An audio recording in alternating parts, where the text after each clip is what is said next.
de la science contemporaine qui reste extrêmement compétitive, et une compétition pour les données qu'on ne partage pas forcément volontiers avec d'autres personnes parce que justement on essaye de publier avant eux.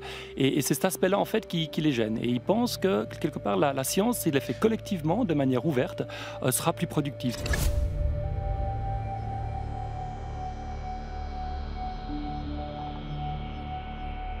Je vous invite évidemment à vous abonner pour pouvoir vous proposer toujours plus de sujets sur notre merveilleux monde. Et sur ce, bonne vidéo.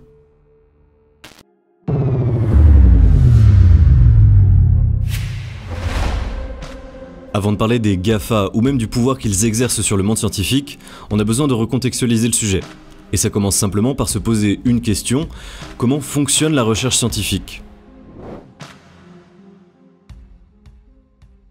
Si on reprend le mode de fonctionnement de la recherche, les chercheurs, ils vont par exemple se poser des questions, essayer d'y répondre par des expériences ou du terrain, etc., des observations, faire des analyses statistiques, et tout le résultat de leurs travaux va être compilé dans ce qu'on appelle les articles scientifiques.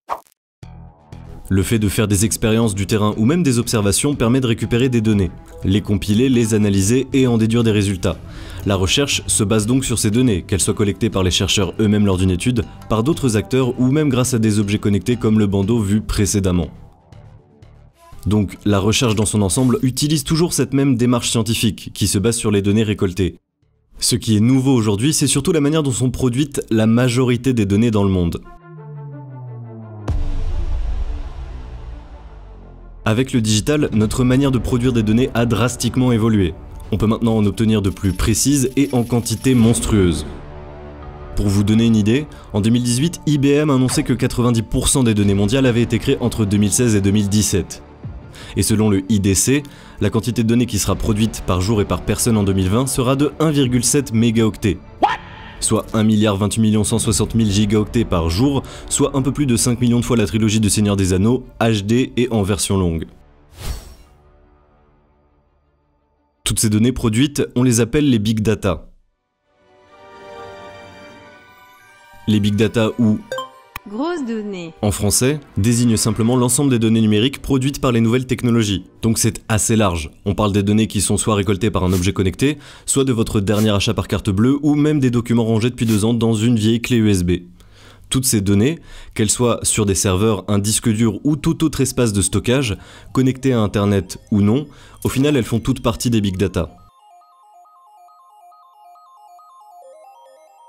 Au final, les énormes quantités de données ne posent pas de problème aux scientifiques, et permettent même de faire avancer plus rapidement la recherche. C'est en tout cas ce qu'on peut remarquer dans notre histoire. Dans son livre Too Much to Know, l'historienne Anne Blair décrit comment les savants de la Renaissance étaient submergés par des quantités astronomiques d'informations et avaient inventé un système de classement avec des bandelettes de papier justement pour y faire face. Même sentiment de submersion par les naturalistes au XVIe siècle, quand les bateaux du Nouveau Monde reviennent avec 10 fois plus d'espèces, plantes et animaux, que celles alors connues en Europe. Évidemment, les quantités de données étaient moins importantes que celles d'aujourd'hui avec le numérique, mais ça restait tout de même massif si on garde le point de vue de l'époque entre les quantités accessibles et la capacité des chercheurs à les traiter. Au final, le monde de la recherche a toujours pu s'adapter et on s'en rend assez bien compte quand on voit que nos chercheurs se sont déjà bien approprié le big data dans leurs études. En allant sur le site de l'Institut Pasteur, on peut déjà rapidement voir quels sont les avantages de ces données pour la recherche. Si on prend l'exemple de la recherche sur le génome humain, l'obtention de notre première séquence d'ADN révélée en 2003 a pris près de 15 ans et coûté 3 milliards de dollars. Aujourd'hui, on peut obtenir la séquence du génome d'un individu en une journée et pour moins de 1000 dollars.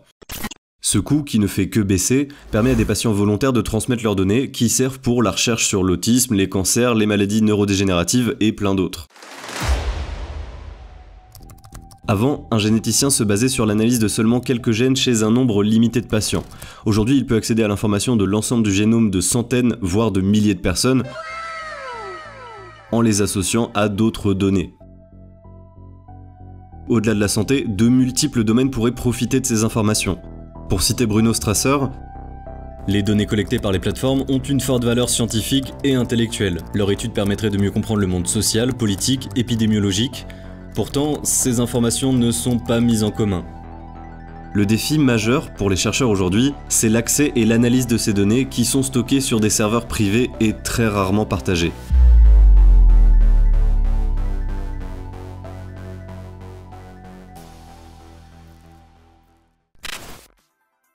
Après avoir discuté de cet amas monstrueux de données, on va parler de ceux qui les possèdent en grande majorité. On parle tout le temps des GAFA parce que c'est plus simple, mais il s'agit des entreprises du numérique dans leur globalité, qui vont récolter vos données peu importe le service ou le bien qu'elles vous proposent.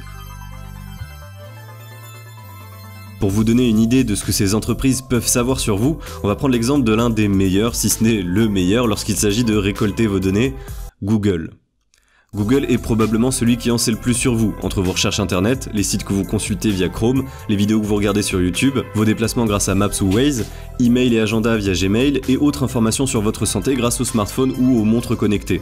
Et si vous avez le courage d'héberger chez vous un Google Assistant, il peut aussi connaître votre voix, votre consommation énergétique ou la manière dont votre maison est sécurisée.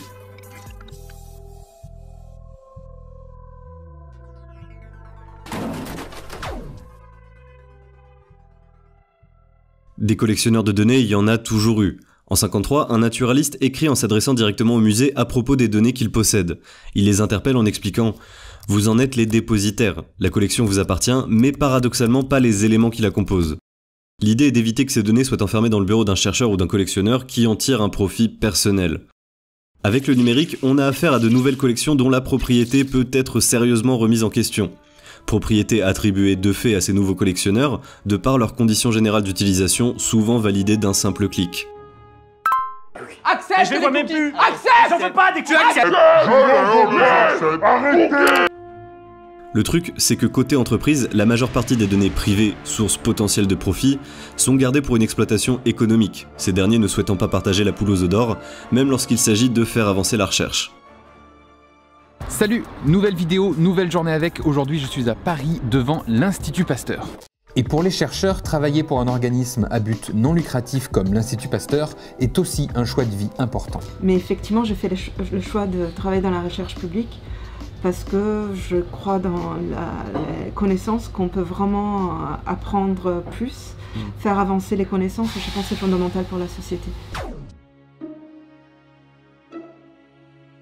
Aux États-Unis, par exemple, Facebook fait partie du projet Social Science One. L'objectif est que Facebook permette à des équipes académiques d'accéder à ces données afin d'étudier les effets des médias sociaux sur la démocratie et les élections. Mais évidemment, transmettre ces données pour Facebook, c'est un peu comme quitter l'UE pour les Britanniques. C'est très long. Les scientifiques sélectionnés ont lancé en août un ultimatum au réseau social lui demandant de leur fournir les données promises avant la fin du mois de septembre.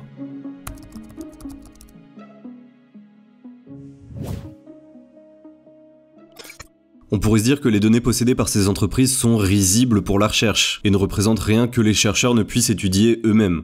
Le problème, c'est que ces collections de données deviennent parfois tellement immenses que ces entreprises se retrouvent avec les plus grandes bases de connaissances du monde. Si on prend notre exemple sur les génomes humains, c'est cette entreprise qui en possède les connaissances les plus poussées. Vous en avez forcément entendu parler, cette société vend des kits pour analyser un certain nombre de vos marqueurs génétiques qu'ils utilisent pour situer vos origines. Puis ils gardent ensuite ces marqueurs pour en déduire des liens entre eux. Le fait que la plus grande collection de génomes humains ne soit pas partagée, mais chez cette entreprise, pose question. D'abord parce qu'il s'agit de données appartenant à l'ensemble de l'humanité et qui sont sous la propriété d'un organisme privé, mais aussi parce que le fait que ces données ne soient pas mises en commun avec les académies et instituts freine évidemment l'évolution de nos connaissances. Ces entreprises ont malgré tout l'argument ultime pour justifier le fait que ce trésor soit si bien gardé, le respect de votre vie privée.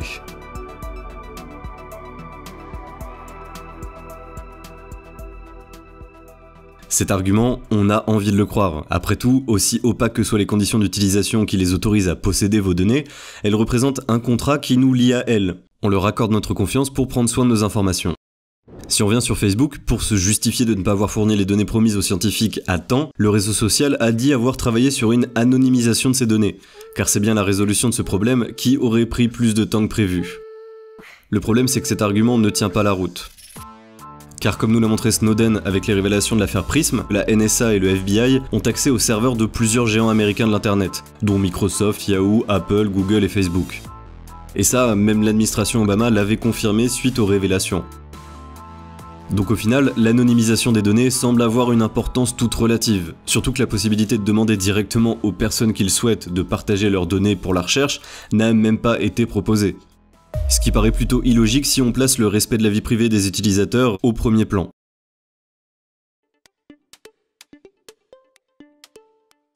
Les GAFA ne font pas que garder précieusement ces données, ils cherchent aussi à les traiter par eux-mêmes. Et pour ça, ils recrutent des spécialistes, Ce qui nous conduit au second problème, le fait que ces entreprises aspirent les cerveaux en incitant les chercheurs à travailler pour elles plutôt que dans le public. Pour faire parler toutes ces données captées chez leurs utilisateurs, les entreprises numériques ont massivement recruté des scientifiques, des chercheurs informaticiens, statisticiens et mathématiciens. Certains en France se sont même vus proposer des salaires 5 à 10 fois supérieurs à ceux du secteur public. L'exemple le plus emblématique de cette aspiration est celui du laboratoire Sequel. On remarque assez vite l'ampleur du problème quand on va sur leur site internet, ce centre de recherche étant sous-effectif. Ce lieu, qui dépend de l'INRIA de l'Université de Lille et du CNRS, n'a plus que 3 chercheurs permanents.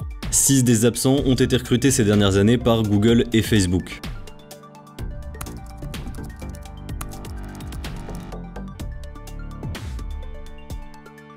Stéphane Mallat explique que poser une question sur la situation de monopole de la société pour laquelle vous travaillez, ça n'est pas faisable. Il est donc très important de maintenir un tissu académique fort, à la fois pour la diversité et le partage de la recherche, mais aussi pour la formation des étudiants.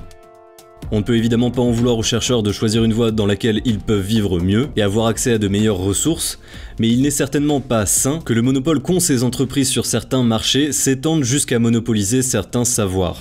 Surtout quand, d'un point de vue stratégique, ce savoir est à la disposition exclusive de leur propre pays.